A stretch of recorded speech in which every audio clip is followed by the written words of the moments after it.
বন্ধুরা, আজকের মতন চলে এসেছি আবার। তোমরা সবাই কেমন আছো? ভালো আছো তো? আচ্ছা, ঠিক আছে। এবার আজকে রান্না করছি খিচুড়ি। সকালবেলা তো এখন তো খিচুড়ি রান্না করি ঠিক 9টা, সাড়ে 9টা, 10টার দিকে। তো এখন তোমাদেরকে ভিডিওটা করতে এসেছি তোমাদের কাছে। তোমাদেরকে দেখাচ্ছি কী কী লাগে। দেখো কী কী দিয়ে করি। কুমড়ো, আলু, কুমড়ো আর আলু দেবো খিচুড়িতে ভাজা করে, আর খাবে বেগুন ভাজা। এ হচ্ছে মেনু। তাহলে ঠিক আছে, আজকের মতন আসি। তারপর তোমাদের দেখাচ্ছি এই যে কেটলি, এই যে কেটলি, কেটলি দিয়ে কী করা হয়। এই যে কেটলি, এটা দিয়ে জল গরম করা হয়।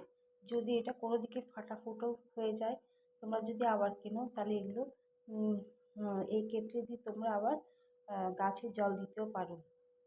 হ্যাঁ, গাছে জল দিতে পারো। এটা যদি ফেটে যায়, ফুটে যায়, এটা এখনও ফাটেনি, যদি ফেটে যায় কোনো সময় কোনো দিক থেকে, যদি মনে করো যে ঠিক করার জন্য হচ্ছে না, তাহলে এটা তোমরা সংরক্ষণ করে রেখে দিও।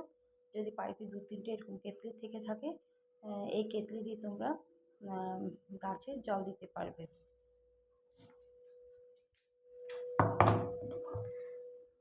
তারপর চলে আসি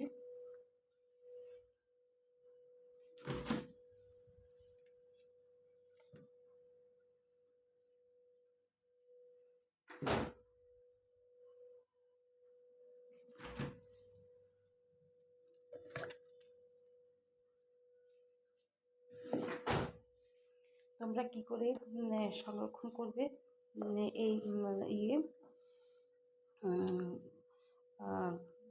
ধনে পাতা। তাহলে দেখো, দেখাচ্ছি। ধনে পাতার জন্য এরকম ধরনের এয়ারটাইট বক্স রাখবে। এয়ারটাইট বক্সের মধ্যে ধনে পাতা রেখে দেবে সুন্দর করে সাজিয়ে।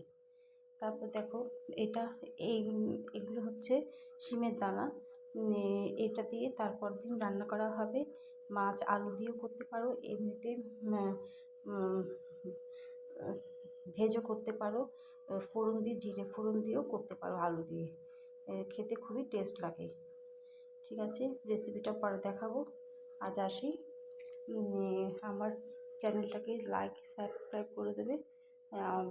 পাশে থাকা বেল আইকনটা টিপে দিয়ে আমার পাশে থাকবে। ঠিক আছে, আসি। টাটা।